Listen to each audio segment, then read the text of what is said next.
Live షోకి తిరిగి స్వాగతం. ఇక అతిథుల పరిచయం శ్రీ పిట్టల రవీంద్ర గారు, తెలంగాణ జేఏసీ అధికార ప్రతినిధి, అలాగే జర్నలిస్ట్గా కూడా వారు రచయితగా కూడా వారు పేరుగాంచారు. శ్రీ జనక్ ప్రసాద్ గారు తెలంగాణ కాంగ్రెస్ పార్టీ అధికార ప్రతినిధి. శ్రీ రాకేష్ రెడ్డి గారు భారతీయ జనతా పార్టీ అధికార ప్రతినిధి. శ్రీ జీవన్ రెడ్డి గారు టీఆర్ఎస్ నిజామాబాద్ జిల్లా ఆర్మూర్ నియోజకవర్గ శాసనసభ్యులు, వారు కూడా మనతో ఉంటారు. అలాగే శ్రీ తెలకపల్లి రవి గారు ప్రముఖ విశ్లేషకులు, అలాగే సీనియర్ సంపాదకులు, వారు కూడా మనతో చర్చలో పాల్గొంటారు. ఇక ముందుగా ఈ నోట్ల రద్దు అంశం, ప్రధానంగా నోట్ల రద్దుకు సంబంధించి బ్లాక్ మనీ తీసేస్తామని చెప్పిన ప్రధానమంత్రి, ఈ పాటికి అయిపోతుంది మొత్తం అంతా వచ్చేస్తుందని చెప్పిన ప్రధానమంత్రి గారు ఆనవాళ్లు దొరికాయని ఇప్పుడు చెబుతున్నారు. దాని మీద అలాగే మొత్తం పన్నులు వసూలు చేయగలిగామని అరుణ్ జైట్లీ గారు అంటున్నారు. నిజంగానే ఏం జరిగింది ఏంటనే దాని మీద చర్చలోకి వెళ్ళడానికి ముందుగా నిన్న ఇక్కడ తెలంగాణలో ప్రధానమైనటువంటి పరిణామం అసెంబ్లీలో విపక్షాలు బహిష్కరించడం, అలాగే జేఏసీ చైర్మన్ కోదండరాం ఏకంగా దీక్షకు దిగాల్సిన పరిస్థితి రావటం, అదే సమయంలో మరొక వైపున హైకోర్టులో నయీం కేసులో అసలు రాజకీయ నాయకులకి పోలీసు ఉన్నతాధికారులకి సంబంధాలు లేవని తేల్చేయటం తెలంగాణ ప్రభుత్వం ఆసక్తికరమైన పరిణామం. వీటిపై ముందుగా జేఏసీ ప్రతినిధి అయిన శ్రీ రవీంద్ర గారు రవీంద్ర గారు చెప్పండి, ఏమిటి నిన్న దీక్ష దాకా వెళ్ళవలసి వచ్చింది పరిస్థితి ఎట్లా? అది తెలంగాణ ఉద్యమానికి ఇంత నిలబడినటువంటి మీ అందరికీ ఈ పరిణామ క్రమం ఎట్లా అనిపిస్తుంది? ముఖ్యంగా ఇక్కడ ఈ రాష్ట్రంలో ప్రజలు తమ అభిప్రాయాలు చెప్పుకునేటువంటి అవకాశం లేదు పూర్తిగానే. అంటే భావ ప్రకటన స్వేచ్ఛ పూర్తిగానే హరించిపోయింది. తెలంగాణ రాష్ట్రం ఏర్పడితే ప్రజల భాగస్వామ్యంతో పరిపాలన కొనసాగుతుందని ఆశించిన అందరం కూడా. కానీ ఇవాళ మంత్రులకు ఎమ్మెల్యేలకే అపార్ట్మెంట్స్ దొరకలేవు. ప్రభుత్వంతో నేరుగా సంభాషించేటువంటి పరిస్థితి, ఒక మెకానిజం అనేది రాష్ట్రంలో లేకుండా పోయింది. ఈ కొత్తగా ఒక బిల్ తీసుకొస్తున్నారు, చాలా ప్రధానమైన బిల్ అది. 2016 భూసేకరణ చట్టం, తెలంగాణ చట్టం తీసుకొస్తున్నప్పుడు దాని మీద ఈ ప్రజల యొక్క బాధితుల యొక్క అభిప్రాయాలు తెలుసుకోవాల్సిన బాధ్యత ప్రభుత్వానికి ఉండే. కానీ ఆ ప్రభుత్వం కనీస ప్రయత్నం చేయలేదు. మేము చేసిన ప్రయత్నాలను పూర్తిగా అన్ని స్థాయిలలో అడ్డుకున్నారు. మేము ప్రభుత్వ అనుమతితోనే ప్రజల యొక్క అభిప్రాయాల్ని బహిరంగంగా వ్యక్తం చేయాలని ప్రయత్నం చేసినాం. ఆల్ పార్టీ మీటింగ్ పెట్టి అన్ని పార్టీలతో మాట్లాడిన ఒక సభా కమిటీ వేయండి, దాని ద్వారానైనా కూడా ప్రజల అభిప్రాయాలు సేకరించండి, ప్రజల నుంచి సూచనలు స్వీకరించండి, దానికి అనుగుణంగా మార్పులు చేర్పులు చేసుకుని చట్టం తీసుకొచ్చే అవకాశం 2013లో ఉంది నీకు. దాన్ని మేము కాదని దాన్ని గౌరవిస్తున్నాం.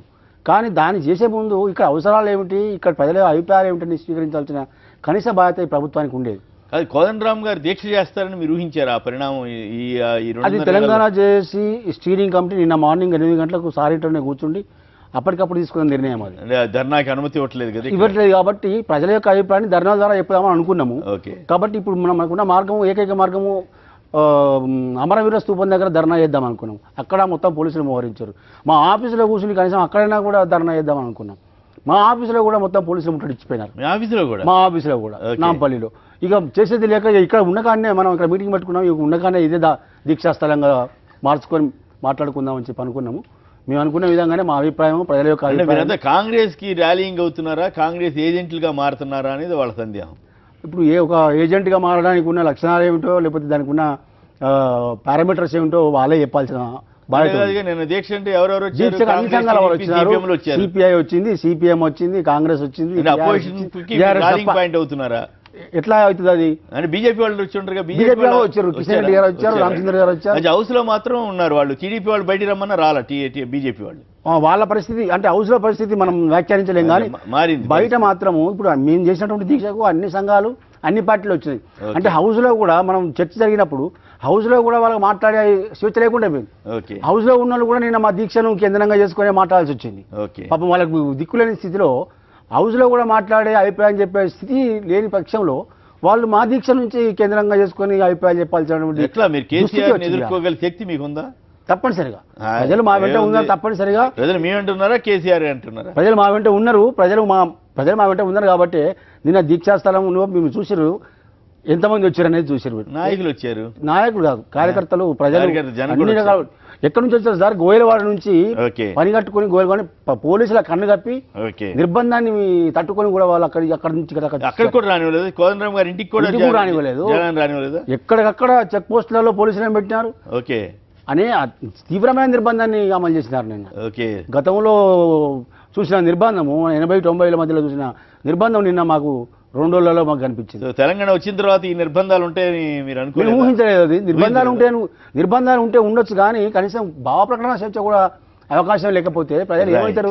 Okay. ఆల్టర్నేటివ్ ఆలోచిస్తారు. అది ప్రభుత్వం ఆలోచించుకోవాలి. మీరే ఆల్టర్నేటివ్ అవుతారంట? తప్ప ఆల్టర్నేటివ్ అంటే not politically, not certainly political alternative. ఏమో ప్రజల అభిప్రాయం చెప్పడానికి మార్గం ఉన్నప్పుడు ప్రజలు వెతుక్కుంటారు. Right, okay, right. Maheshwaram G Harikrishna గారు లైన్లో ఉన్నారు. హరికృష్ణ గారు చెప్పండి, కోదండరామ్ గారు దీక్ష చేయాల్సిన పరిస్థితి మీద మీరేమంటారు? అదే కాకుండా నయీం గారికి నయీం కేసులకి, నయీం గారు అంటాను, నయీం ముఠా ఇది క్రిమినల్ నయీంకి రాజకీయ నాయకులకి పోలీసులకి సంబంధం లేదని తెలంగాణ ప్రభుత్వం హైకోర్టు చెప్పింది. దీనిపై మీ అభిప్రాయం ఏంటి? కోదండరామ్ సార్ గారు దీక్ష చేయడం చాలా అభినందనీయ విషయం అండి. అభినందనీయమేనా? అభినందనీయమండి. ఎలాగంటే టీఆర్ఎస్ లో చాలా మంది ఉద్యమాలు చేసిన నాయకులను పక్కన పెట్టి కొత్తగా వచ్చిన కేసీఆర్ పట్టం కట్టడం చాలా సిగ్గుచేటు. ఇంకోటి కోదండరామ్ గారు పార్టీ పెడితే కూడా వారికి మద్దతు ఇవ్వడానికి యువకులు అందరూ చాలా మంది పార్టీ పెట్టమంటారా మరి? అవునండి, పార్టీ కేసీఆర్ ని ఎదుర్కోగలిగినంత శక్తి ఉందా వాళ్ళకి? కేసీఆర్ ని ఎదుర్కొనే శక్తి ఒక కోదండరామ్ కే ఉందండి, ఎవరికి లేదు. తెలంగాణలో ఏ పార్టీకి లేదు. కాంగ్రెస్ వాళ్ళకి కూడా లేదా? కోదండరామ్ కే ఉంటుందండి ఖచ్చితంగా అండి. కాంగ్రెస్ వారికి కూడా లేదా అంట? కాంగ్రెస్ వారికి కూడా నా సత్తా లేదండి. కోదండరామ్ గారు పార్టీ పెట్టిరంటే ఆటోమేటిక్ ఇప్పుడు టీఆర్ఎస్ లో ఉన్న టీఆర్ఎస్ పై గెలిచిన 60 మంది ఎమ్మెల్యేలలో ఖచ్చితంగా 30 మంది ఎమ్మెల్యేలు కోదండరామ్ సార్ వెంటనే ఉంటారండి. ఎందుకు వస్తారు? అధికారం వదులుకుని వస్తారా? అధికారం వదులుకొని వస్తారండి. మనకి పెట్టమంటున్నారు, పెడతారా? తెలంగాణ జేఏసీ స్పష్టంగా చెప్పింది, తెలంగాణ జేఏసీకి పార్టీ పెట్టే ఆలోచన లేదు. ఇప్పటికి లేదన్నారు తప్ప తర్వాత ఉండదని నేను చెప్పట్లేదుగా. తర్వాత ఉండదనే విషయాన్ని తర్వాత పరిస్థితులను బట్టి, తర్వాత వచ్చిన అవసరాలను బట్టి, అవకాశాలను బట్టి ఆలోచనలు తెలంగాణ చేసి చేయొచ్చు. కానీ ఇవాళకైతే మాకు ప్రజా సమస్యల విషయంలో ఒక భావవ్యాప్తి చేసేటువంటి సంఘంగా, ప్రజా సంఘంగా మాత్రమే ఒక ఆందోళన. భావవ్యాప్తి అంటే కేసీఆర్ వ్యతిరేకంగా భావజాలమా? మేము మాట్లాడిన ప్రతి విషయాన్ని కూడా ప్రజల పక్షాన్ని మాట్లాడుతుంది తప్ప కేసీఆర్ వ్యతిరేకంగా మాట్లాడతలేదు. వాళ్ళు దాన్ని అట్లా స్వీకరిస్తే మేము దానికి జవాబు చెప్పే. రవి గారు మీరే అంటారు, నిన్న జరిగిన పరిణామక్రమం మీద మాట్లాడిన తర్వాత నోట్ల రద్దు అంశానికి వెళ్దామని. అంటే ఈ పరిణామాలన్నీ కూడా తెలంగాణలో జరిగే ఒక యాంటీ క్లైమాక్స్ లాంటివండి. ఒక రాష్ట్రం పెద్ద ఉద్యమం ద్వారా వచ్చి అందులో జేఏసీ టీఆర్ఎస్ల పాత్ర ప్రధానంగా ఉండి అయిన తర్వాత ఇంత తొందరలోనే ఒక సగం పాలనా కాలంలోనే కోదండరామ్ లాంటి వ్యక్తి నిరాహార దీక్ష చేయాల్సి రావటం అంటే అది తప్పకుండా ఇక్కడున్న పరిస్థితులకు నిదర్శనం అవుతుంది. నిన్న కేసీఆర్ గారు శాసనసభలో స్పోర్టివ్గా ఉండాలి, స్పోర్టివ్గా తీసుకోవాలని చెప్పారు. ఆయన ఏమాత్రం స్పోర్టివ్గా తీసుకున్నా సరే జేఏసీ వరకైనా సరే కాంగ్రెస్ను, సిపిఎంను, ఇంకోరిని రాజకీయంగా విమర్శించవచ్చు, కానీ చెప్తున్నారు అది కూడా ఎవరు కోతులు, ఎవరు నక్కలు, ఎవరు క్రూర మృగాలు అనేది కాలం నిర్ణయిస్తుంది. అందుకని మనం దాంట్లోకి పోనక్కర్లేదు. వాళ్ళే స్వాముల చుట్టూ తిరుగుతున్నారు. ఉదాహరణకు చెప్పాలంటే నేను చెప్పేది అదే, ఎవరు స్వాములు ఎవరు ఇది అంతా కూడా తెలుస్తుంది, అది వేరే విషయం. కానీ ఇక్కడ ఒకటి తెలంగాణ ప్రజలు ఆ సమయంలో ఇప్పుడు ఉదాహరణ కోదండరామ్ గురించి నేను నా సైట్లో పోస్ట్ రాసినప్పుడంతా ఆంధ్ర తెలంగాణ ఈ తేడా అప్పుడు ఆయన చేయలేదా ఇది ఎంత అంటుంటారు. ఒక పద్ధతి ఎన్నుకున్నారు, దళపతి ఏమో కోదండరాము, అధిపతి ఏమో కేసీఆర్ అన్నట్టుగా నడిచింది ఉద్యమం. ఈ నడిచినప్పుడు తను కేవలం టీఆర్ఎస్ వేదిక చాలదు కాబట్టి అందరినీ సమీకరించుకోవడానికి వాళ్ళు దీన్ని ఉపయోగించుకున్నారు. ఒక రాజకీయ శక్తి ప్రధానంగా ఉండాలి కాబట్టి జేఏసీ టీఆర్ఎస్ అది ఒక అప్రకటిత సమన్వయంతో లేదా ప్రకటిత సమన్వయంతో వాళ్ళిద్దరు నడిచారు. దాన్ని పూర్తిగా వదిలేశారు. ఒక విషయంలో మనం కోదండరామ్ బృందాన్ని అభినందించాల్సింది ఏంటంటే ఈ అధికార ఫలాల కోసం వాళ్ళు అంగలార్చకుండా వాళ్ళు మేము ప్రజల తరఫునే ఉంటాం, ప్రజల సమస్యలు తీసుకుంటాం. ఉదాహరణకు కోదండరాము ఇంకొకరు ఒక రాజ్యసభకు ఎమ్మెల్సీని అవ్వడం లేకపోతే ఒక పదవి తీసుకోవడం పెద్ద సమస్య కాదు కదా. అలా చేయకుండా వాళ్ళు ప్రజల కోసం నిలబడుతున్నారంటే అంత తొందరగా వాళ్ళని ఏజెంట్లుగా లేకపోతే ఇంకొకరి మనుషులుగా ముద్రలు వేసేయడం అనేది అది అందులో ఏం స్పోర్టివ్నెస్ ఏం లేదు. అలాగే ఇప్పుడు భూసేకరణ చట్టం దాని మీద చాలా చర్చ జరిగింది. అసలు ఆ చట్టాన్ని మీరు తీసుకురావడమే భూములు లాక్కోవడానికి. మీరు అంతకంటే అధిక పరిహారం ఇవ్వదలుచుకుంటే దానికి మీరు ఇవ్వచ్చు, ఆ చట్టాన్ని సవరించాల్సిన అవసరం లేదు. అలాగే సామాజిక ప్రభావం తర్వాత ఇవన్నీ మీరు తీసేయక్కర్లేదు. కాబట్టి మీరు ఒక ఉద్దేశంతో తెచ్చారు, దాన్ని వీళ్ళు వ్యతిరేకిస్తున్నారు. వాళ్ళతో నయీం దాని మీద ఏమంటారు ఒక మాటలో సార్? నయీం ఏం రాజకీయ నాయకులకి సంబంధం లేదని తెలిసి సార్ అదే ఇందాక నేను చెప్పేది, అందరూ పరమ పవిత్రంగా ఉన్నారు. కేవలం ఆ కింది స్థాయి పోలీసు అధికారులు నయీం ముఠాలో పట్టుబడిన వాళ్ళు వీళ్ళు మాత్రమే నిందితులు. నేను ఇది కూడా అక్టోబర్ అప్పుడు ఆ ప్రాంతాల్లోనే మనం అనుకున్నాం, పోలీసు అధికారులు శిక్షించబడడం లేదు, ఇది ఉన్నతాధికారులు, రాజకీయ నాయకులు స్పృశించబోవడం లేదు. ఇంకా మిగిలింది ఎవరంటే ఇప్పటికే దొరికినటువంటి వాళ్ళ ఇది కొండంతవి ఎలుకను పట్టడం కాదు, కొండ చిలువను దాచిపెట్టినటువంటి వ్యవహారంలో కొండ చిలువను దాచిపెట్టారా? అంతే కదా ఈ రాజకీయ అవినీతి అనే ఒక కొండ చిలువను Right. మీరు కొండ చిలువను సురక్షితంగా వదిలేశారు రాజకీయ అవినీతి అది కొనసాగుతూ ఉంటుంది. శ్రీధర్ గారు గుంటూరు నుంచి. అదేం ప్రతిష్ట కాదు తప్పకుండా. కరెక్ట్. శ్రీధర్ గారు గుంటూరు నుంచి నమస్కారం. మీ కోదండరామ్ గారికి మీకేం సంబంధం? అక్కడ కూడా మీకు ఏం స్వేచ్ఛ లేదా? మాకు స్వేచ్ఛ కాదండి. ఇప్పుడు కోదండరామ్ గారు అనే మనిషి రోడ్డు మీదకి వచ్చినప్పుడు ఒక చిన్న క్వశ్చన్ అండి. తెలంగాణలో ఇప్పుడు కేసీఆర్ గారు కొత్త భూ సవరణ చట్టం అని తీసుకొస్తున్నారు. అవును. ఇప్పుడు దేశం మొత్తం ఒకటే చట్టం ఉండాలని కేంద్ర ప్రభుత్వం చెప్పినప్పుడు ఈయన సొంతగా ఒక చట్టం తీసుకొచ్చి మా రాష్ట్రాన్ని వరకు ఈ చట్టం అంటే రేపు పొద్దున ఆంధ్రప్రదేశ్ విభజన బిల్లులు మా చంద్రబాబు నాయుడు గారు తీసుకొచ్చేసి అసలు ఆంధ్రప్రదేశ్ తెలంగాణ మళ్ళీ కలుపుకుంటామని ఒక బిల్లు చేసుకుంటే ఎంతవరకు సమ్మతం అవుతుంది? సో అట్లా చేయొచ్చా? ప్రయత్నం చేయొచ్చు. అది కేంద్రంలో జరగాల్సింది కదా. మీకు ఏదో కోపం ఉండి మాట్లాడుతున్నారు కానీ అది సాధ్యం కాదు కదా. నేను అడుగుతున్నానండి. అట్లా సాధ్యం కాని విషయం కదా. కాదు దీంట్లో ఒక వెసులుబాటు ఉంది. కేంద్రం చెప్పినప్పుడు కాదు దీంట్లో ఒక వెసులుబాటు ఉంది. కావాలంటే రాష్ట్రాలు ఇంతకంటే మెరుగైన చట్టాలు తెచ్చుకోవచ్చు అని ఒక వెసులుబాటు ఉంది కాబట్టి వాళ్ళు వాడుకుంటున్నారు. ఆ మెరుగైన విధానం ఏంటి అనేది కేసీఆర్ గారు జనానికి చెప్పాలి కానీ అసెంబ్లీలోకి వచ్చిన వాళ్ళు సస్పెండ్ చేయాల్సిన పని లేదండి. సో సస్పెండ్ చేయటం వాళ్ళు సస్పెండ్ చేశారు. తర్వాత వీళ్ళు వెళ్ళిపోయారు కూడా, బాయ్కాట్ చేశారు. ఇక్కడ ఒక చిన్న పోలిక కనిపిస్తుంది. ఒకరి మీద ఒకళ్ళు ఎత్తులు పై ఎత్తులు వేసుకున్నారు అనుకోండి. అసలు విషయానికి వస్తే కంప్లీట్ చేయండి. నయీం కేసులు ఈ కేసుల విషయానికి వస్తే హలో చెప్పండి. ఇప్పుడు చూడండి, బ్రహ్మదేవుడు కాపాడలేని ఓటుకు నోటు కేసులో బ్రహ్మదేవుడు కాపాడేశాడు. ఎన్కన్విక్షన్ సెంటర్ కానివ్వండి, లేకపోతే అసలు సీమాంధ్ర వాళ్ళు దోచుకుంటున్న విద్యా సంస్థలు కానివ్వండి, వాటి మీద అసలు ఈగ కూడా వాడలేదు. తెలంగాణ కోసం గొంగల పురుగునైనా ముద్దు పెట్టుకుంటానన్న కేసీఆర్ గారు, కోదండరామ్ గారు మరి ఏ పురుగు అయిపోయారో తెలియదు, ముద్దు పెట్టుకోవట్లేదు. ఆ తర్వాత నయీం కేసులో అసలు వాళ్ళు ఉన్నారు వీళ్ళు ఉన్నారు, అసలు చంద్రబాబు నాయుడు తాట తీస్తాం ఆరేస్తాం అని చెప్పి సోషల్ మీడియా దగ్గర నుంచి నాయకుల వరకు అందరూ చెప్పారు. అసలు ఎవరికి సంబంధం లేదంటే పాపం నయీముకి శాంతి బహుమతి, నోబెల్ శాంతి బహుమతి ఇప్పించే ప్రయత్నం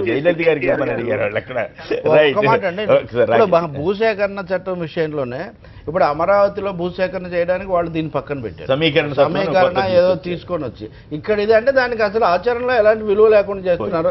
అలా కార్యాలయాలు మూసివేసి చూస్తే ఇక్కడ విమలక కార్యాలయం మూసేశారు. జేఏసీ నిన్న కాకినాడలో సిపిఎం ఆఫీసును దిగ్బంధనం చేశారు పోలీసులు. ఇదొక ధోరణి అనమాట. అంటే సహించలేకపోవటం. ఇంకా చివరికి వచ్చేసరికి సూదులు కూర్చుతారు, దబ్బనాన్ని కూర్చుతారు పోలీసుల చేతుల్లోనే. పోలీసు భాషలు కూడా మాట్లాడిన భాష ముఖ్యమంత్రులు మాట్లాడితే కమ్యూనిస్ట్ పార్టీ అంటే సూది కమ్యూనిస్టులు మీకు ఇప్పుడు సిపిఎం అంటే మీకు ఇప్పుడు సూదులతో కూర్చోవాళ్ళు, కమ్యూనిస్టులు అంటే కోతులను సమీకరించేవాళ్ళు, అసలు మట్టి మనుషులను సమీకరించడానికి సరదాగా ఉంది. సరదాగా ఉంది భాష ఏంటంటే నేను ఇందా చెప్పబోయింది అదే.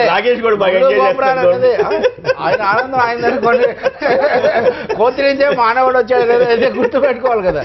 రావిశాస్త్రం కథ రాశాడు అదే పిపీలిక్కం అని. చీమ అనేది బలవంతమైన సర్పము చీమల చేత చిక్కి చావదే సుమతి అన్న కథ దాంట్లో సారాంశం.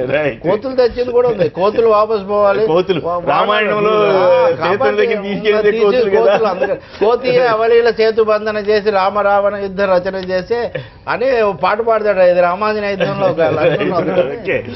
కోతులు తక్కువ చేయొద్దని కేసీఆర్ గారు. కోతులు మన పూర్వీకులు కదా.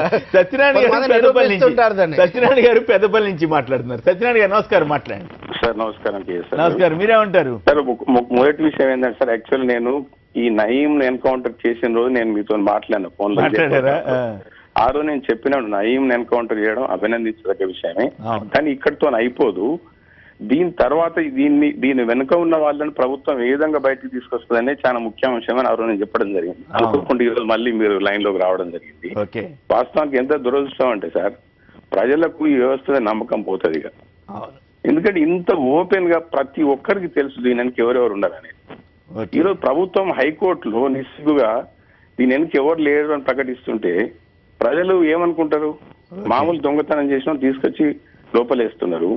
ఇంత బాటంగా చేసుకొచ్చి ఇంత చేసిన వాళ్ళను ఏం తీసుకోకుంటే ప్రజలకు ఈ వ్యవస్థ మీద నమ్మకం పోయేటువంటి ప్రమాదం. రెండోది, ముఖ్యమంత్రి గారు అసెంబ్లీలో మాట్లాడుకుంటూ 10 ఏళ్ళు ఆయన పెంచి పోషించడం మేము ఎన్కౌంటర్ చేసినాక గొప్ప విషయం అన్నారు. తప్పకుండా గొప్ప విషయం. కానీ ఆ 10 ఏళ్ళు చేసిన దోసుకున్న సొమ్ము ఎక్కడికి పోయింది? ఆ దోసుకున్నాడు ఇంకెంత పెద్ద దొంగ. ఈరోజు ఇన్ని లక్షల కోట్లు అని చెప్పి బయటకు వచ్చింది, ఎక్కడ రికవర్ అయింది, అమౌంట్ ఎక్కడ పోయింది, ఇది కూడా బయట ప్రభుత్వం పోయింది.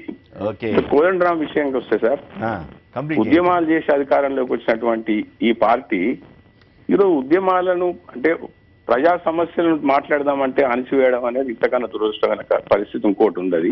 ఖచ్చితంగా కోదండరాము గారికి ప్రజలు వెంబడున్నారు. కోదండరాం చేసేటువంటి కార్యక్రమాలకు ప్రజల మద్దతు ఉంటుంది. ప్రజల మద్దతు ఎప్పుడు ఉంటుందండి? ప్రభుత్వం వ్యతిరేకమైనటువంటి ప్రజా వ్యతిరేకమైన విధాలు తీసుకున్నప్పుడు ఖచ్చితంగా ఆ కార్యక్రమాలు కోదండరాం లాంటి తీసుకుని మద్దతు ఉంటుంది. రాకేష్ గారు చెప్పండి, మొత్తం మీద టీడీపీ వాళ్ళు రమ్మని బతిలాడినా కూడా బయటికి రాలేదే బీజేపీ వాళ్ళు నిన్న. ఇప్పుడు సభా సమావేశాల్లో ఏ విధంగా వివరించాలనేది ప్రతి పార్టీకి ఒక వ్యూహం ఉంటుంది. సరే, అది పక్కన పెడితే మా మిత్రపక్షం కూడా రేవంత్ రెడ్డి గారు అయినా కూడా రాలేదు బయటికి. కొత్త ఫ్రెండ్ దొరికాడనా కేసీఆర్ గారు? అది పాయింట్ కాదు. పాయింట్ ఏంటంటే కోదండరామ్ గారిని చూసి ఈ రోజు తెలంగాణ ప్రభుత్వం భయపడుతుందని చెప్పడానికి ఇది ఒక నిదర్శనం. ఎందుకంటే డిఫరెంట్ లైన్ అని కాదు, అదే వాస్తవం జరుగుతున్నదే చెప్తే మనం డిఫరెంట్ లైన్ కొంచెం తేడా ఉన్నట్టు లేదు. అట్లేం లేదు. అరే, మా కిషన్ రెడ్డి గారు వెళ్ళి కోదండరామ్ గారి దీక్షకు మద్దతు తెలిపారండి. మేము జేఏసీలో ఒక పక్షంగా ఉండి టీఆర్ఎస్ తో పాటు ఒక పక్షంగా ఉండి పోరాడినటువంటి పార్టీ మాది. కాబట్టి జేఏసీ ఏదైతే పోరాటం చేస్తుందో తప్పకుండా మా మద్దతు ఉంటుంది, 100% ఉంటుంది. ఈ రోజు కోదండరామ్ గారిని చూసి కేసీఆర్ గారు భయపడుతున్నారని చెప్పడానికి ఇది ఒక ఉదాహరణ. డెఫినెట్ గా.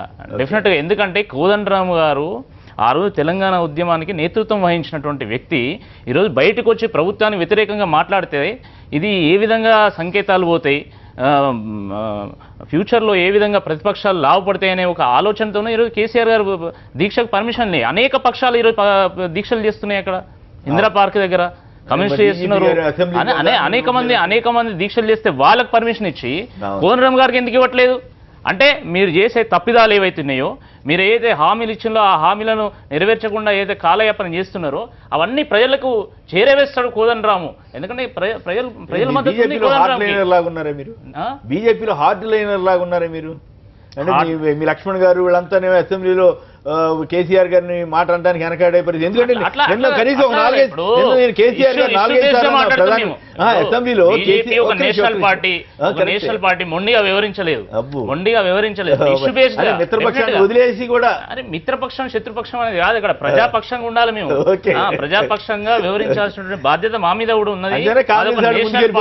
కేసీఆర్ గారు మోడీకి మిత్రపక్షం, రాష్ట్ర బీజేపీకి మిత్రపక్షం కాదు, మోడీకి మిత్రపక్షం. అది కేసీఆర్ గారు ముఖ్యమంత్రి, కేసీఆర్ గారు ముఖ్యమంత్రి, నరేంద్ర మోడీ గారు ప్రధానమంత్రి. గవర్నమెంట్ టు గవర్నమెంట్ రిలేషన్స్ ఉంటాయి, దాన్ని మనం కాదనలేము.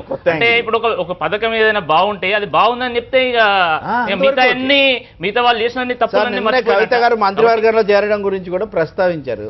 ఇప్పుడు మేము చెప్పేది ఇప్పుడు అవన్నీ ఇప్పుడు అప్రస్తుతం. మేము ఈ ఇష్యూ గురించి మాట్లాడుతున్నాం. అవన్నీ కూడా స్పెక్యులేటివ్ థింగ్స్ అండి. టీఆర్ఎస్ బీజేపీకి మద్దతు పలుతుందా సెంటర్లా, లేకపోతే బీజేపీ కేంద్ర మంత్రివర్గంలో టీఆర్ఎస్ చేరుతుంది, అన్ని స్పెక్యులేటివ్ థింగ్స్. ఎవరు అసలు మా ప్రధాని కానీ లేకపోతే మా పార్టీ నుంచి కానీ ఎవరు కూడా వ్యాఖ్యలు చేయలేదు, వారు కూడా ఎటువంటి విషయాలు చెప్పలేదు. కాబట్టి మేము చెప్పేది ఏంటంటే ఈ రోజు కోదండరాం మీద ఏదైతే మీరు నియంతృత్వంగా వేస్తున్నది సరైనటువంటిది కాదు. ప్రజాస్వామ్యంలో ఎవరికైనా వారి యొక్క ఒపీనియన్ చెప్పేటువంటి రైట్ ఉంటుంది. మీరు అది మర్చిపోయి ఈ రోజు ఈ విధంగా వ్యవహరించడం సరైనటువంటి పద్ధతి కాదు. 2.5 years అయింది. మీరు 2.5 years లో అసలు ఏ హామీలు మీరు పూర్తిగా నెరవేర్చారు? ఇప్పుడు ఆ విషయాలు బయటకు వస్తాయి. కోదండరాం గారు మాట్లాడితే మొన్న మల్లన్న సార్ గురించి మాట్లాడారు. దీక్ష మీరు ఇందిరా పార్క్ దగ్గర దీక్ష పెడితే వాటితో పాటు అనేక విషయాలు బయటకు వస్తాయి. అంటే ఇన్ని రోజులు వారు సూచనలు సలహాలు ఇస్తూ వస్తా ఉన్నారు. ఇక మూవ్మెంట్ పరంగా వెళ్తే ఇది ఎక్కడికో దారి తీస్తానే ఒక డెఫినెట్ గా వాళ్ళకి మైండ్ లో ఉంది కేసీఆర్ గారు. పల్లా రాజేశ్వరరెడ్డి గారు టీఆర్ఎస్ సీనియర్ నేత, విప్ శాసన మండలి, వారు కూడా మనతో మాట్లాడతారు. జనక్ ప్రసాద్ గారు కూడా మాట్లాడిన తర్వాత వారందరికీ ఒకసారి సమాధానం చెప్తారు. జనక్ ప్రసాద్ గారు చెప్పండి, కోదండరాం విషయంలో కానీ నయీం విషయంలో కానీ తెలంగాణ ప్రభుత్వ వైఖరి మీద. ఒక విషయం అండి, కోదండరాం గారు ఉద్యమం చేసేటప్పుడు టీజీ వెంకటేష్ అనే ఒక రాయలసీమ లీడర్ ఆయన్ని క్రిటిసైజ్ చేస్తే కేసీఆర్ గారు కోదండరాం గురించి ఏం మాట్లాడిండో ఒకసారి చూద్దాం. ఒక గొప్ప వ్యక్తి, ఉద్యమకారుడు, అటువంటి చూడయా ఎట్లున్నా కోదనం ముద్దొస్తుండయా ఇటువంటి నాయకుడు అంటే నాలుగే చీరేస్తాడన్నాడు. అన్నాడు ఈ వాడు కూడా ముద్దొస్తాడు. ఇంత మంచి ఉద్యమకారుని అంటానికి నీకు నోరెట్లొచ్చింది, నీ నాలుగే చీరేస్తా అని కేసీఆర్ గారు అన్నాడు. అటువంటి నాయకుడు ఇవాళ దూరం అయిండు.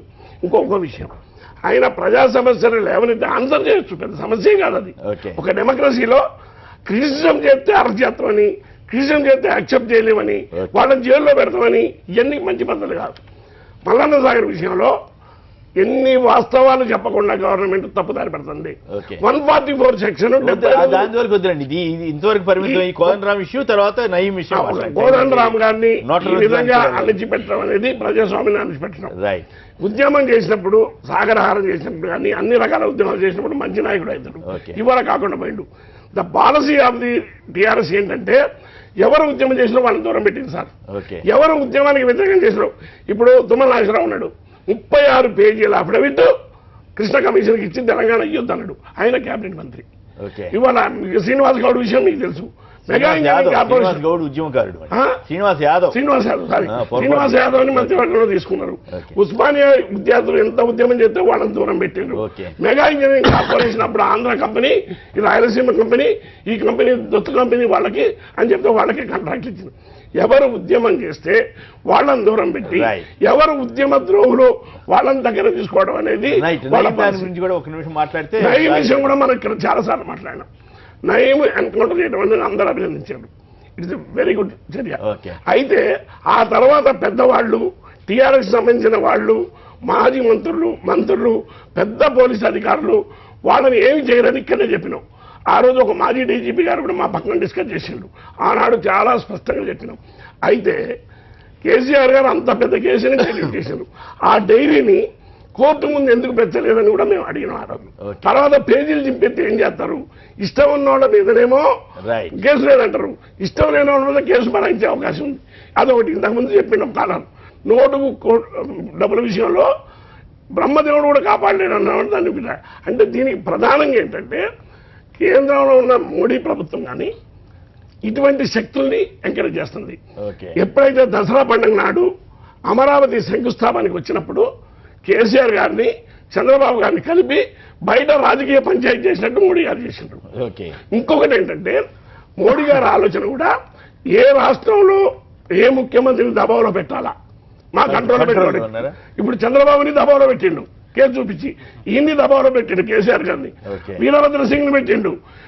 ఇంకోటి తమిళనాడులో జైలు చచ్చిపోతే వెంకయ్యనాయుడు గారు, మోడీ గారు వాళ్ళ పార్టీలో ఇంటర్ఫీర్ అయ్యి ఎవడు ముఖ్యమంత్రి ఉండాలా, ఎవడు జనరల్ సెక్రటరీ ఉండాలి వాళ్ళే డిసైడ్ చేస్తారు. అంటే స్టేబుల్ గవర్నమెంట్ ఉంది, ఏ రాష్ట్రంలో అయినా స్టేబుల్ గవర్నమెంట్ ఉండే విధంగా కేంద్రం ప్రయత్నం చేస్తుందండి.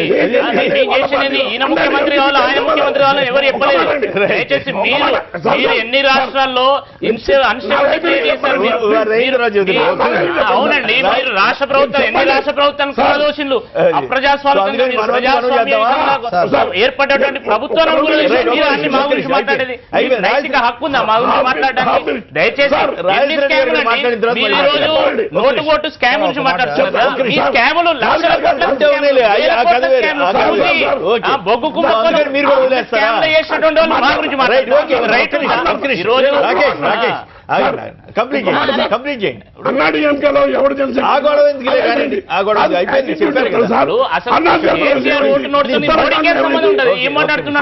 దేశంలో ఉన్న ప్రతి రాష్ట్రం మీద వ్యక్తిగత ఆధిపత్యం పెట్టి బ్లాక్మెయిల్ చేసి వాళ్ళ ముఖ్యమంత్రి అధికారం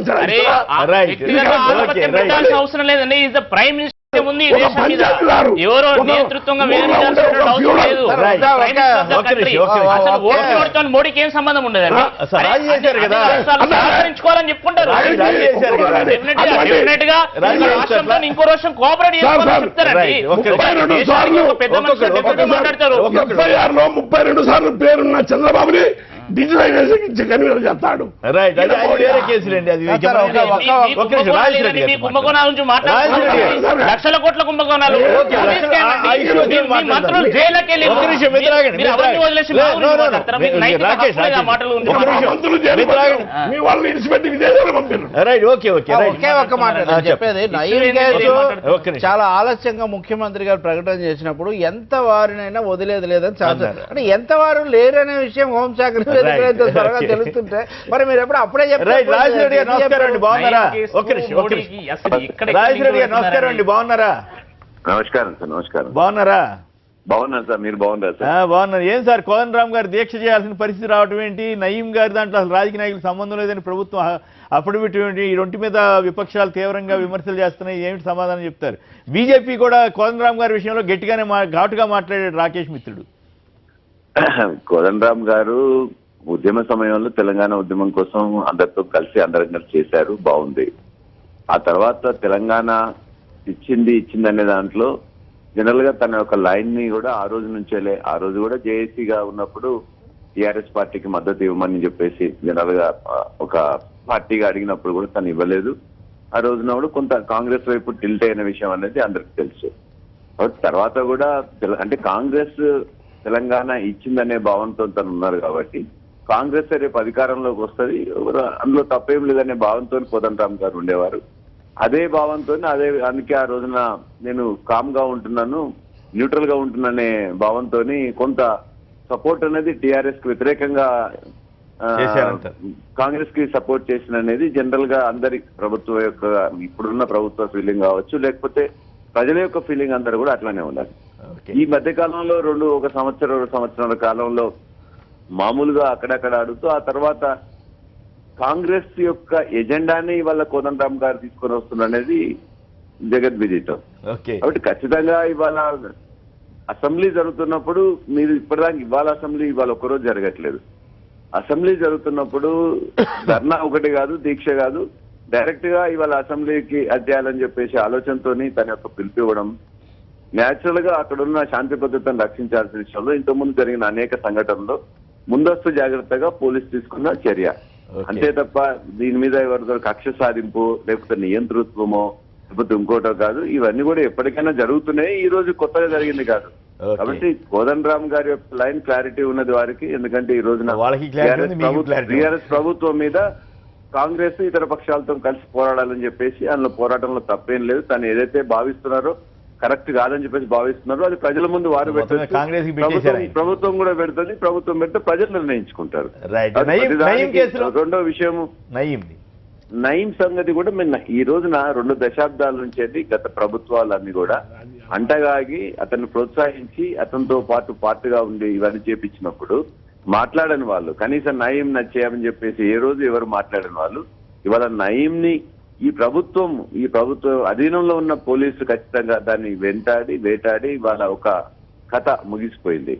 ఈ జరుగుతున్న క్రమంలో ఇంకా కేసులు అనేది ఇంకా కూడా 40-50 మంది పైన అతని యొక్క అనేక చర్యలు తీసుకున్నాడని చెప్పేసి అతన్ని వాళ్ళందరినీ ఇబ్బంది పెట్టిండని చెప్పేసి కూడా మొన్న ముఖ్యమంత్రి గారు సభాముఖంగా చర్చ జరిగిన తర్వాత ప్రకటించారు. ఇంకా కేసు కొనసాగుతున్నది దాని మీద అని చెప్పారు. అట్లాగే మీరు ఒక మాట అన్నారు. ఇవాళ వ్యక్తిగత నారాయణ గారు ఒక స్టేట్మెంట్ నారాయణ గారు కోర్టులో వేశారు. కోర్టులో వేసిన దానికి ఆ ప్రభుత్వం ఇవ్వాల్సిన ఇమ్మీడియట్ గా పోలీస్ దగ్గర ఎంతవరకు వర్క్ అయింది, ఎంతవరకు ఏమైందని చెప్పేసి ఇవ్వడం జరిగింది. కేసు ముగిసిందని చెప్పేసి చెప్పలేదు. మీరు ఒక మాట అన్నారు రాజశేఖర్ గారు, మీరు ఒక మాట అన్నారు గత ప్రభుత్వాలు అంటగాగాయని మీరే అన్నారు. గత ప్రభుత్వాలు అంటగాగిన వాళ్ళు ఎవరు, ఏ నాయకులు, వాళ్ళు వివరాలు ఇచ్చేస్తే జనానికి పోనీ ఈ 2.5 ఏళ్ల సంగతి వదిలేసి అంతకుముందు నాళ్ళని ఇవ్వచ్చుగా. కొమ్మినేని గారు ఇవాళ అహ్వాజాటుగా మధ్యంతరంగా వీళ్ళు ఉన్నారు వాళ్ళు లేరని చెప్పేసి ఇమ్మీడియట్ గా కోర్టులో కూడా ఒక పూర్తి సమాచారంతో ఎస్టాబ్లిష్ అయిన తర్వాత ఇవ్వాల్సి ఉంటుంది. అంతే తప్ప మధ్యస్థంగా వీళ్ళు ఉన్నారు. ఇప్పుడు ఒక ఇచ్చేశారు కదా,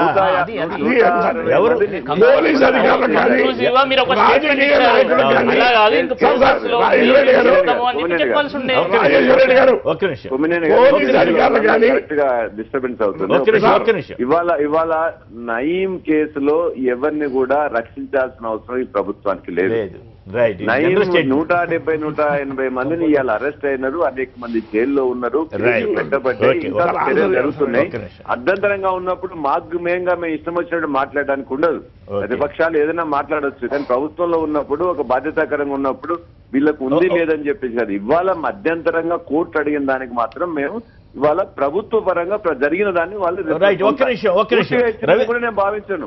ఎందుకంటే వాళ్ళు ఏదైతే ఇబ్బందికరంగా ఉండకుండా ఉన్నంత వరకే ఇన్ఫర్మేషన్ ఇస్తారు, మిగతాది ఏది కూడా ఆ తర్వాత తెలుస్తుంది. ఒక్క నిమిషం, రవీంద్ర గారు జేఏసీ ప్రతినిధి ఉన్నారు, మీరేంటి కాంగ్రెస్ కి మొదట ప్రచారం చేశారు? దానికంటే ముందు పల్లా రాజేశ్వరరావు రాజశేఖరరెడ్డి గారి అభిప్రాయం I want just state it. ఏంటిది? మేము అసెంబ్లీకి పోదామని పిలుపుని ఇవ్వలేదు.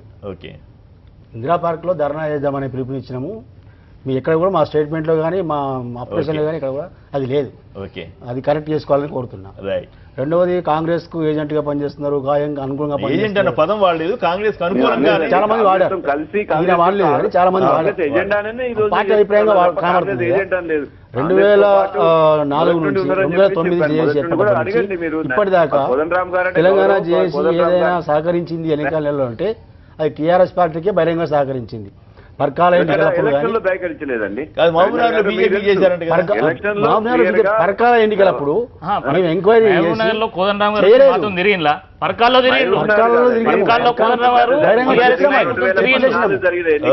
అయితే ఒకటి తెలంగాణ వైఖరి ఉంది, ఆ వైఖరితోనే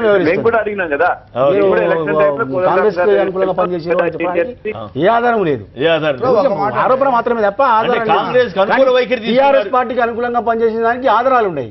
మేము పర్కాల్లో బహిరంగంగా ప్రకటించి పర్కాలలో ఎంక్వైరీ చేసి ప్రకటించి అసెంబ్లీ ఎన్నికల్లో మీరు ఎవరికి చేశారు? ఎవరికి చేయలేదు. ఏ రాజకీయ పార్టీ ఈ ఎన్నికలలో తెలంగాణ చేసి కోదండ రామ్ గారు గాని మీరు గాని ఎవరికి చేశారు? ఎప్పుడు మిత్రులుగా మాకు తెలుసు. మరి మీ ఇంత టిఆర్ఎస్ కోసం ఎక్కడ చేయలేదు, టిఆర్ఎస్ కు ఓటేమని అనలేదు, వారికి కాంగ్రెస్ కు వేయమనరా లేదని కానీ కాంగ్రెస్ కు కొన్ని కాంగ్రెస్ దగ్గరగా ఉండి వీళ్ళందరికీ ఎవరెవరికి టికెట్ రాజేశ్వర రెడ్డి గారు ఒక్క విషయం, నిన్న హోంశాఖ కోర్టులో ఇచ్చినటువంటి అఫిడవిట్ లో రాజకీయ నాయకులు కానీ పోలీసు అధికారులు కానీ సంబంధం లేదని స్పష్టంగా చెప్పారు. ఉన్నదా లేదా ప్రోగ్రెస్ అయినాక మేము చెబుతామని చెప్పలేదు. రెండో పాయింట్, తెలంగాణ వచ్చినాక కేసీఆర్ గారు కుటుంబ సమేతంగా పోయి సోనియా గాంధీ కలిసి మీ ఇద్దరిని కలిసి పనిచేయడానికి మాకు అభ్యంతరం లేదు, మీరు తెలంగాణ ఇచ్చిన కృతజ్ఞత అని చెప్పినప్పుడు ఆయన కాంగ్రెస్ లైన్ తీసుకోలేదు. కేవలం ఇతను ప్రజా సమస్యలు ఎత్తుతుంది కాబట్టి కాంగ్రెస్ లైన్ ఎట్లా న్యాయమైంది సార్ చెప్పండి మీరు? రైట్. అదే నేను కూడా రాజేశ్వర రెడ్డి గారు దానికి కొనస ఇప్పుడు టీఆర్ఎస్ ను కాంగ్రెస్ లో లీనం చేస్తామనేంత వరకు కూడా వెళ్ళారు. ఉదాహరణకు చెప్పాలంటే అలాగే మెజార్టీ రాకపోతే ఎవరి మద్దతు అయినా తీసుకుంటామనే స్థితిలో ఉన్నారు. జేఏసీ టీఆర్ఎస్ది మాత్రమే కాదు, ఉమ్మడిది ఉద్యమాంతటిది అనే మాట వీళ్ళే చెప్తూ వచ్చారు. అటువంటిది హఠాత్తుగా మీరు ఒక గౌరవనీయంగా మీరు ఉంచిన వ్యక్తిని ప్రజల తరఫున ఏజెంట్ అని ఎలా ఎందుకు అనాల్సిన అవసరం టీఆర్ఎస్ ను పూర్తిగా బలపరచాల్సిందని ఏజెంట్ అంటారు, కమ్యూనిస్టులు కోతులు అంటారు. ఎట్లా సార్ ఇట్లయితే? గుండు సూదులు కూర్చొని రాజేశ్వర రెడ్డి గారు మరి ఎట్లా ఫామ్ అయింది? ఇప్పటిదాకా తెలంగాణ చేసి కోదండ రామ్ గారు అడిగిన ప్రశ్నలకు ఒక్క ప్రశ్న కన్నా సమాధానం చెప్పిరా? ఓకే, ఎందుకు చెప్పలేకపోతున్నారు? మీరు చెప్పింది తప్పు అనండి, అయితే సరి చేసుకోండి. ఒక్క నిమిషం అండి, మాట్లాడొచ్చా? మాట్లాడు. ఓకే, జేఏసీ యొక్క ఫార్మేషన్ ఎట్లా అయింది? 2009 కంటే ఉద్యమంలో ఎవరున్నారు? తెలంగాణ ఉద్యమం ఎవరు మొదలు పెట్టారు? ఎక్కడ దాకా చేర్చారు? జేఏసీ 2009లో కాంగ్రెస్ పార్టీ వెనక్కి పోయినప్పుడు అన్ని పార్టీలతో కలిసి జేఏసీ ఏర్పడింది అనేది చరిత్ర. జేఏసీలో ఆ రోజున చైర్మన్ గా ప్రతిపాదించి దాన్ని ముందు ఉండాలి కోదండ రామ్ గారు అని చెప్పేసి, న్యూట్రల్ పర్సన్ పెట్టాలని ఉండాలని చెప్పేసి కేసీఆర్ గారు ప్రతిపాదించి పెట్టింది వాస్తవం. ఇవాళ ఆ తర్వాత ఖచ్చితంగా కాంగ్రెస్ పార్టీతో అవసరమైతే విలీనం వరకు కూడా వెళ్దామనే ఆలోచన పెట్టేసింది కూడా టీఆర్ఎస్ పార్టీ. కానీ ఆ రోజున కాంగ్రెస్ పార్టీ మాగ్గా మేము గెలుస్తాం, టీఆర్ఎస్ పార్టీ యొక్క అవసరం లేదని చెప్పేసి అన్నారు. ప్రజల దగ్గరికి వెళ్ళినాం, ప్రజలు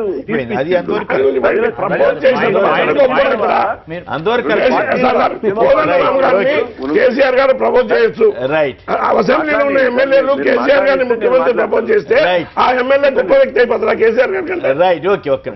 మీరు మాట్లాడతారంటే మాట్లాడండి, మేము మా యొక్క ఆలోచన చెప్తున్నాం. టీఆర్ఎస్ పార్టీ ఖచ్చితంగా కాంగ్రెస్ పార్టీతో కలవాలనే ఆలోచన ఉండే, అనేక అభిప్రాయాలు ఉన్నప్పుడు అప్పుడు వాళ్ళు కూడా కాంగ్రెస్ పార్టీ వెనక్కిపోవడమో లేకపోతే మేము వెనక్కిపోవడమో జరిగింది. ఆ తర్వాత ఎలక్షన్స్ కి వెళ్ళినాం. సాగర్ ప్రాజెక్ట్ అక్కడ ప్రజలు భారతదేశంలో ప్రాజెక్టులు ఎక్కడ కట్టనట్టు, ఎక్కడ భూసేకరణ జరగనట్టు, ఇక్కడ మాత్రమే ఇబ్బంది పెడుతున్నట్టు ఇప్పటికి కూడా మేము ఛాలెంజ్ చేస్తున్నాం సార్. ఇవాళ భారతదేశ వ్యాప్తంగా జరిగిన భూసేకరణలో మల్లన్న సాగర్ లో మేము ఇచ్చిన ఏదైతే డబ్బు కానీ లేకపోతే మేము ఇచ్చిన మిగతాది కానీ 2013 చట్టం కంటే బెటర్ గా జీవో 123 వస్తే ఎందుకు వ్యతిరేకిస్తున్నారు? అదేవిధంగా పట్టిసీమ ఏం పర్మిషన్ లేకుండా కడితే ఏముండదు, ఇక్కడ కోర్టు కేసులు వేస్తారు, ధర్నాలు చేస్తారు, లేకపోతే ప్రాజెక్టులే కట్టొద్దని అంటారు. ఇది ఎక్కడదండి? అక్కడ కూడా ఆందోళన చేస్తున్నారండి. పట్టిసీమలో చేస్తున్నారు, పోలవరంలో చేస్తున్నారు. ధర్నా చేస్తామంటే మీరు పర్మిషన్ ఎందుకు ఇవ్వరు? ఇవన్నీ పాయింట్స్ కాదు. ఆయన చెప్పేదాన్ని కరెక్ట్ కాకపోయి జీవన్ రెడ్డి గారు కూడా వచ్చారు. జీవన్ రెడ్డి గారు చెప్పండి, అసలు పర్మిషన్ ఇవ్వకపోవడం నేనైతే I will withdraw, I am coming from the. అయ్యో, థ్యాంక్ యూ వెరీ మచ్. ధన్యవాదాలు రాజేష్ రెడ్డి గారు. ఓకే, మీరు కూడా చెప్తే బ్రేక్ తీసుకోవాలి. కోదండ రామ్ గారికి ఇవ్వకపోవడం భయపడుతున్నారని బీజేపీ మిత్రుడు విషయం అంతా అదే. ప్రజా సంక్షేమం కోసం దేశంలో 29 రాష్ట్రాల్లో ఎక్కడైనా కానీ ప్రజా సంక్షేమం దృష్టిలో ఒక పథకం చేయాలంటే ఖచ్చితంగా భూసేకరణ చేయాల్సిందే. ఇది ఒకటి కొత్తగా ఏమన్నారంటే వారి సేఫ్టీ గురించే కొంత అసాంఘిక ముఖలు ఎవరన్నా ఏమైనా చేయగలన్న ఉద్దేశం. పోలీసులు రిపోర్ట్ ఇచ్చారు కదా సార్, దాని గురించి అని చెప్పి ఒకటి సార్ చాలా స్పష్టంగా కాదు సార్. ఇప్పుడు 29 రాష్ట్రాల్లో ఎక్కడ లేని విధంగా మేము భూసేకరణ చేసినామా సార్? చేస్తా ఉన్నామా? భూసేకరణ మీరు ఏమన్నా చేశారా చేయరా అనేది వేరే విషయం అండి. ఇందిరా పార్క్ దగ్గర ధర్నా చేస్తానంటే ఆయన ఎందుకు అవకాశం లేదు? ఆయన ఇంటికాడ కొమ్మినేని గారు ఈ రాష్ట్రంలో శాంతి భద్రతల దృష్ట్యా కావచ్చు, ప్రజలను రెచ్చగొట్టే విధంగా అంటే మేము అంటే సార్ ఇప్పుడు ఇవాళ కొత్తగానా సార్? ఇలా పోలీసులు పర్మిషన్లు ఇవ్వండి రాష్ట్రంలో, ఈ దేశంలో కొత్తగానా సార్? 144 సెక్షన్లు పెట్టింది కొత్తగానా సార్? కర్ఫ్యూలు పెట్టింది కొత్తగానా సార్? తెలంగాణ రాష్ట్రం వచ్చిన తర్వాత ఈ చట్టాలు వచ్చినాయా సార్? చట్టాలు పోలీసులు తన పని వాళ్ళు చేసుకోపోతారు. వారు ఎందుకు చేసిరంటే వారు దాని మీద సమాధానం ఏముంటుంది సార్? ఉంటుంది కదా, మీరు ఇమ్మంటే ఇస్తారు, ఇవ్వద్దంటే కొమ్మినేని గారు చాలా స్పష్టంగా ఏ విషయాల్లో అయినా కోదండ రామ్ గారికి భయపడుతున్నారా కేసీఆర్ గారు కానీ మీరంతా? ఎవరికి ఎవరు భయపడరండి. ప్రజల వైపు ప్రజా సంక్షేమం కోసం దంచేస్తామని చెప్పారండి ఇంతకు ముందు మీరు. ఇప్పుడేమో ఏమీ లేదు, రాజకీయ నాయకులు ఏం దంచని ఉన్నట్టుగా చెప్పాం కదా సార్. గంటన్నర చర్చ పెట్టాం కదా సార్, శాసనసభలో చర్చ పెట్టాం. సంబంధం లేదని ఎంతటి వాళ్ళైనా హైకోర్టులో చేసిన దాని మీద ఉంది సార్. ఇప్పుడు మేము ఎంతటి వాళ్ళైనా శిక్ష అర్హులే, వారితో సంబంధం ఇంకేముంది అంటే రానున్న రోజుల్లో తెలుస్తాయి కదా సార్ ఉన్నారా లేదా చెప్పేశారు కదా ఎవరు లేరని. ఇప్పుడు కొమ్మినేని గారు లేరని పిటిషన్ లో మేము ఇవ్వాల్సిన రిప్లై పిటిషన్ ఏదైతే ఉందో దానికి కథ వేరంటారు. కథ వేరు కాదు, ఆల్రెడీ తేలాలి కదా sir. Investigation going on sir. ఇప్పటికే మొత్తం తేలిపోతుంది సార్. సమాధానం చెప్పేశారు. అయితే మీరు వచ్చారు ఇన్వెస్టిగేషన్ అనేది ఇంక మొత్తం కాలేదు కాబట్టి సిట్ దర్యాప్తు సంస్థ ఆధ్వర్యంలో కొనసాగుతుంది కాబట్టి ఇంకా బయటకు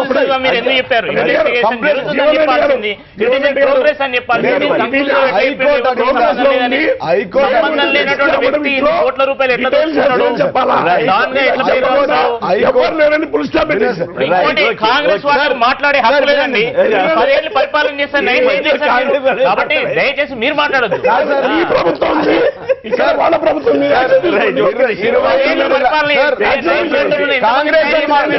అవినీతి మీద నేర చరిత్ర మీద కాంగ్రెస్ మాట్లాడితే నయం నుంచి దావు దాకా పెంచి పోషించింది కాంగ్రెస్. ఈ దేశంలో ఈ రాష్ట్రంలో 28 లక్షల కోట్ల కుంభకోణాలు చేసింది కాంగ్రెస్ పార్టీ సార్. వాటి మీద ఎక్కడ లెక్కలు లేని ఎంతమందిని జైలుకు పంపించారు, వాళ్ళ పరిపాలన ఎంతవరకు దర్యాప్తు సంస్థ కొనసాగుతున్న సమయంలో పోలీస్ అధికారులు బయట పెట్టలేరు సార్. మొత్తం బయటకు చెప్పలేరు. దర్యాప్తు కంప్లీట్ అయిన తర్వాత పేర్లు ఇస్తాం. రాజకీయ నాయకులు ఉన్నారా, పోలీస్ ఆఫీసర్లు ఉన్నారా, జర్నలిస్టులు ఉన్నారా, ఎవరున్నారా బయటకు కొమ్మినేని గారు ఆ విషయంలో కోర్టు అడిగిన దానికి సమానం చెప్పారు. సిట్టు దర్యాప్తు సంస్థ కొనసాగుతా ఉంటది. ఇంకా 2 నెలల రోజులు అసెంబ్లీలో ఆన్ రికార్డ్ లో సీఎం గారు చెప్పారు కదా, ఇంకో నెల రోజుల్లో పంటలు వస్తాయని చెప్పారు. ఆయన జరగట్లేదు ఆన్ రికార్డులో చెప్పాడు సార్. బ్రహ్మదేవుడు కూడా కాపాడలేడు అన్న వాళ్ళని కూడా కాపాడారు కదా. కొమ్మినేని గారు, వెంకటరెడ్డి గారు చట్టం తన పంతం చేసుకోపోతుంది. చట్టానికి ఎవరు చుట్టం కాదు, చట్టానికి చుట్టం ఎవరు లేరు సార్. అసలు నయీం కి father of the Nayeem Congress party sir, god father of the Nayeem TDP party sir. ఈ దేశంలో నయీం ని పోషించింది దావుద్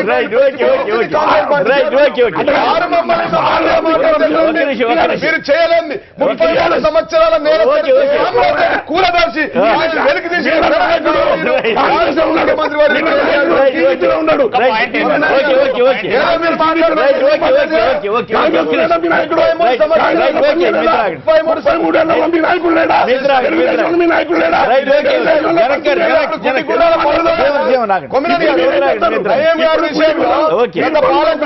గుడ్డి గుర్రాల పనులు మీరు ఎందుకు అరెస్ట్ చేయలేదు? ఐపీఎస్ వ్యాసిని, ఐపీఎస్ వెంకటరెడ్డి గారు please please please please please Venkatareddy గారు ఎల్బీ నగర్ మీరు రాగండి ప్లీజ్ మీరు రాగండి. వెంకటరెడ్డి గారు రైట్ ఓకే ఓకే వెంకటరెడ్డి గారు మీరు జనరల్ అవకాశం చెప్తే కాదు. ఆగండి ఆగండి ఆగండి ఆగండి ఒక్క నిమిషం వెంకటరెడ్డి గారు ఒక్క నిమిషం బయట నుంచి కాలర్ లైన్ బయట నుంచి కాలర్ లైన్ ఒక్క నిమిషం మీరు ఆగండి. ఓకే ఓకే మీరు రాగండి please please okay okay okay okay please sir okay okay okay okay okay okay Venkatareddy గారు నమస్కారం మాట్లాడండి సార్. కొమ్మినేని గారు గుడ్ మార్నింగ్ అండి. నమస్కారం మాట్లాడండి. మీరేమంటారు సార్? నేను 15 నిమిషాల నుంచి లైన్ లో ఉన్నా. అందుకే నాకు ఒక్క నిమిషం టైం ఇవ్వండి. కోదండరామ్ గారు ప్రజా సమస్యల్ని ఎత్తటం సబబే, కానీ ఆ సమస్యల్ని ఎత్తే క్రమంలో ఎవరెవరు ఏ శక్తుల్ని తనతో కలుపుకొని పోతున్నాడు అనేది కూడా ఆలోచించాలి.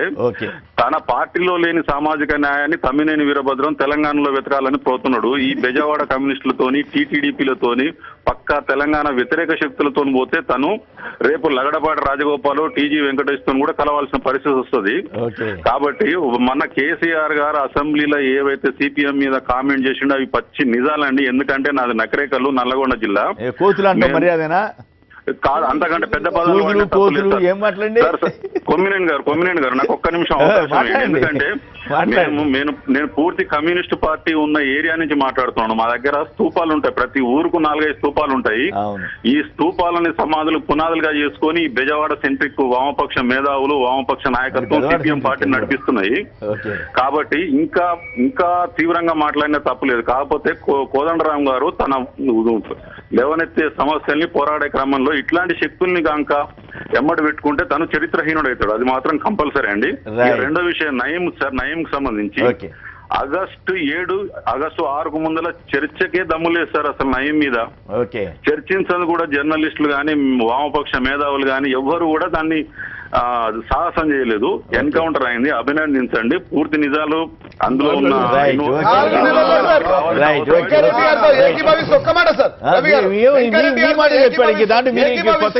4 నెలల్లో 150 మందిని విచారించి 150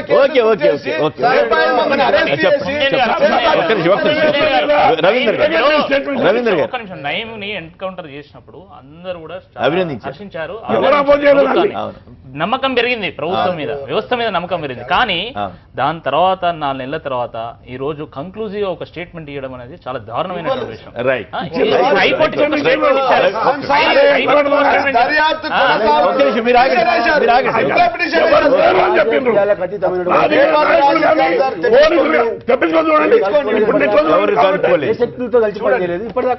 అవసరమైతే కార్యాచరణలో కలిసి వచ్చే వాళ్ళతో కలిసి పనిచేస్తాము. ఆ ఇష్యూ గురించి అంటే వాళ్ళు టీఆర్ఎస్ వ్యతిరేక శక్తులు కలుపుకుంటున్నారనేది వాళ్ళ అనుమానం. టీఆర్ఎస్ వ్యతిరేకం ఎవరు వాళ్ళు ప్రకటించారు. ఉద్యమం చేసినప్పుడు సార్ అసలు యుద్ధం ఎందుకు జరిగింది సార్? తెలంగాణ రాష్ట్రం ఎందుకు వచ్చింది సార్? తెలంగాణ ట్యాగ్ లైన్ ఏంటి సార్? ఆ నీళ్లు మాకు కావాలి, తెచ్చుకుంటే దాన్ని మీరు సపోర్ట్ చేస్తారు. ఇది ఎక్కడ పోతుంది సార్? భూసేకరణ ఎక్కడ లేకుండా మీరు గొంతు బాగుందని గొంతులో టేప్ వేసుకుంటారు. ఒక ముఖ్యమైన విషయం అండి, నయీంను ఎన్కౌంటర్ చేయడం ఎంత గొప్ప విషయమో సత్యాన్ని సమాధి చేయడం కూడా అంతే గొప్ప, అంతే ప్రాధాన్యత కలిగిన విషయం. ఇది మొదటిది. దానికి మేధావులు ఏం చేయలేరు, ప్రభుత్వాలు చేయాలి. ఎంత వాళ్ళనైనా వదిలిపెట్టేది లేదని చెప్పి ఎవరు లేరని మీరు ఇచ్చారు. అంటే ప్రభుత్వంలో సమర్థమైన సమన్వయం లేదా?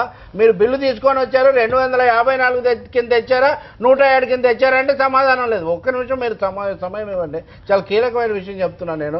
ఇక రెండవది, హోంశాఖ ఏమో అక్కడ సంబంధం లేదని చెప్తుంది, ఇక్కడికి వచ్చి శాసనసభ్యులు శాసన మండలి సభ్యులు అది కాదు జరుగుతుందని చెప్తారు. జరుగుతుందని మీరు చెప్పండి. బెజవాడ సార్, బెజవాడ హైదరాబాద్ శత్రు దేశాలు కాదు.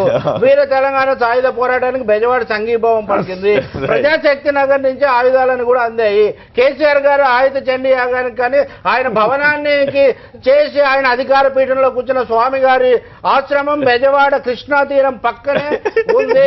కాబట్టి బెజవాడ సెంట్రిక్ ఈ భాష వద్దు సార్. 2 రాష్ట్రాల మధ్య జరిగింది, రాష్ట్రాలు ఏర్పడ్డాయి, ఎలా అంతే కదా. మీరు కృష్ణా తీరంలో మీరు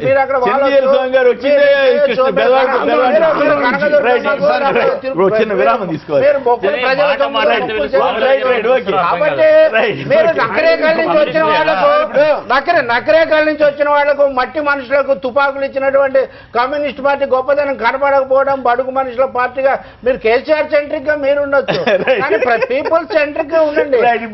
విమర్శలు చేయండి, రైట్. ఈ పాయింట్ అన్నిటికంటే బాగుంది. ఆయన బెజవాడ సెంట్రిక్ అంటే మీరు కరెక్ట్ చెప్పారు. బెజవాడ సెంట్రిక్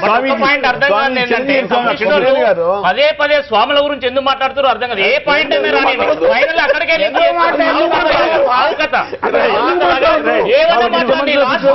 రాజ్యాంగం భారత రాజ్యాంగం కనీసం లేదు.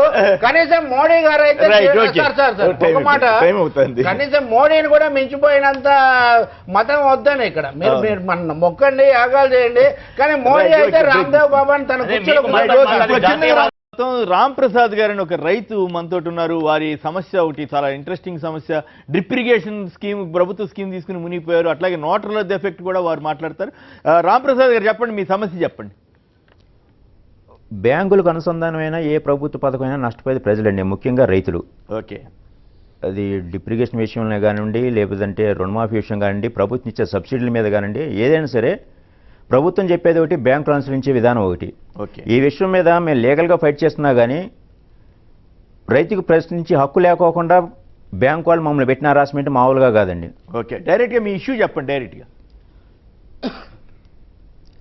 ప్రభుత్వం ఇచ్చినటువంటి సబ్సిడీల మీద బ్యాంకు వాళ్ళు ఇంట్రెస్ట్ వసూలు చేశారండి. ప్రభుత్వం ఇంట్రెస్ట్ వసూలు చేయొద్దంటది, కానీ బ్యాంకు వాళ్ళు ఇంట్రెస్ట్ వసూలు చేస్తున్నారు. అంటే మీరు డ్రిప్ ఇరిగేషన్ స్కీమ్ కింద ₹1,00,000 లోన్ మంజూరు అయితే దాంట్లో 50,000 మీరు లోను, ఒక 50,000 సబ్సిడీ ఇచ్చారు. గవర్నమెంట్ సబ్సిడీ ఇవ్వకపోవడంతో మీరు దాని మీద కూడా ఇంట్రెస్ట్ కట్టాల్సి వస్తుంది. అదే మొత్తం ₹1,00,000 మీద మా మీద ఇంట్రెస్ట్ వసూలు చేయడం జరిగిందండి 4 సంవత్సరాల పాటు.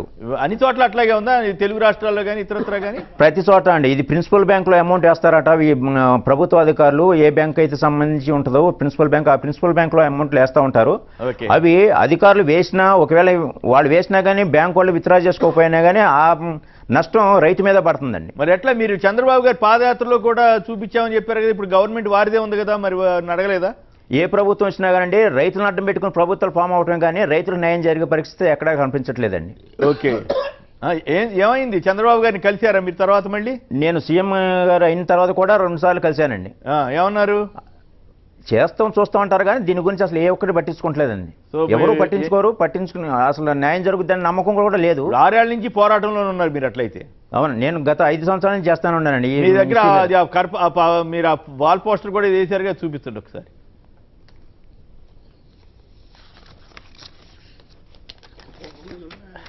ఓకే, ఇది నా పాదయాత్ర యొక్క పోస్టర్ అండి. ఆ రోజున నా తండ్రికి జరిగిన అన్యాయం ఇంకో రైతు జరగకూడదని చెప్పేసి అసలు ఏం జరుగుతుందనేది ప్రభుత్వ పథకాల మీద తయారు చేసినటువంటి పోస్టర్, దీంతోనే పాదయాత్ర చేశాను. Okay, right. సో ఇప్పుడు మరి ఎట్లా దీనికి పరిష్కారం ఏంటి? ప్రభుత్వాలు పట్టించుకునే పరిస్థితి ఉంటుంది. ఇప్పుడు మీరు మీడియా ద్వారా కూడా చెప్తున్నారు, మరి ఇప్పుడు ఏంటి దీనికి పరిష్కారం ఏం జరగాలి? దీన్ని చట్టబద్ధం చేయాలండి. ప్రభుత్వం చెప్పేది ఏదైనా సరే బ్యాంకులని చట్టబద్ధం చేస్తే కానీ న్యాయం జరిగిందండి. మరి ప్రభుత్వాలు చర్య తీసుకోవాలి, ప్రభుత్వం చేయట్లేదు. పోనీ లీగల్గా వెళ్దామంటే న్యాయస్థానంలో కూడా మా దగ్గర ఎన్ని ఆధారాలు ఉన్నా కానీ ఒక రైతుకి న్యాయం జరిగే పరిస్థితి ఎక్కడ కనిపించట్లేదు. నాకు న్యాయవ్యవస్థ మీద నమ్మకం ఉంది, కానీ ప్రభుత్వానికి బ్యాంక్ ఎదురు జరిగి ఒక రైతుకి ఎంతవరకు న్యాయం జరుగుతుంది అనేది నాకు నమ్మకం లేకుండా పోయింది ఇప్పుడు. రైట్. ఇక నోట్ల రద్దు మీద కూడా మీ అనుభవం ఏమైనా ఉందా? నోట్ల రద్దు గురించి ఈ రైతాంగం కానీ అన్ని రకాల కానీ చిన్నకారు రైతులు అందరూ ఇబ్బంది పడుతున్నారండి. కూలీలు అరుణ్ జైట్లీ గారును వెంకయ్యనాయుడు గారు చెప్తున్నారు. వాళ్ళు చెప్పేది ప్రతి ఒక్కటి చట్టబద్ధం చేయమంటారు, ప్రత్యేక ప్యాకేజీని చట్టబద్ధం చేయమంటారు. వీళ్ళు ఇచ్చినటువంటి రుణమాఫీని చట్టబద్ధం చేశారా? Okay right. ఓకే మీరేమంటారు నిన్న దాని మీద? వ్యవసాయం దీని మీద చాలా పథకాలు ఉన్నాయని రైతుకు అవి చేరడం లేదు. రెండో దాంట్లో ఉన్న సాంకేతిక లోపం. ఇప్పుడు రుణమాఫీ సమస్య కూడా అంతే కదా. రుణమాఫీ మేము మంచిగా చేసాము, చాలా ఎంత చెప్పుకున్నా రైతులు ఇంకా ఎక్కువ అప్పుల పాలైపోయి కొత్తగా అప్పులు రానటువంటి ఒక పరిస్థితి వచ్చింది. వ్యవసాయ పథకాలు ఈ దేశంలో ఉన్న ఎక్కడ లేవు, సంస్థలు కూడా చాలా ఎక్కువ ఉన్నాయి. కానీ నిజంగా సేద్యము గ్రామాల్లో అయితే బాగుపడడం లేదు. ఆయన చెప్తున్నది చాలా వాస్తవమైన సబ్సిడీ అన్నారు కానీ ఇవ్వలేదు, అది వీళ్ళకి రాలేదు. వడ్డీ కూడా కట్టాల్సిన పరిస్థితి వస్తుంది. వీటిని సమగ్రంగా ప్రక్షాళన చేసి వాళ్ళకి అందేట్టు చేయాలి. రుణమాఫీ సమస్యలు కూడా ఇప్పుడు మధ్యలో ఉన్నాం కాబట్టి రైతులను ఆదుకోవాలి. ఇక మూడవది నోట్ల రద్దు, ఆ చర్చకి ఇప్పుడు సమయం లేదు. కానీ వ్యవసాయం ఎక్కువగా దెబ్బతిన్నది వివిధ సీజన్లలో. ఆదుకోవాలి మనం. ఒక చోట ఉల్లిపాయలు కింద పోసారు, ఒక చోట టమాటాలు కింద పోసారు, కోడిగుడ్లు పడేసారు. కేంద్ర మంత్రుల దగ్గరికి వెళ్తే పడేస్తేనే అదే కదా, వాళ్ళేమో సంతోషంగా ఉన్నారు. రైట్. ఓకే. తెలకపల్లి రవి గారు, అలాగే రవీంద్ర గారు, జనక్ ప్రసాద్ గారు, రాకేష్ గారు, జీవన్ గారు, అలాగే మన మాట్లాడలేదు కదా రేపు పూర్తి స్థాయిలో దాని మీద చర్చలో వెళ్దాం రేపు. ఎందుకంటే కరెక్ట్గా ఇవాళతో అయిపోతుంది కాబట్టి. ఇది నేటి వార్తా విశ్లేషణ కార్యక్రమం. నమస్కారం.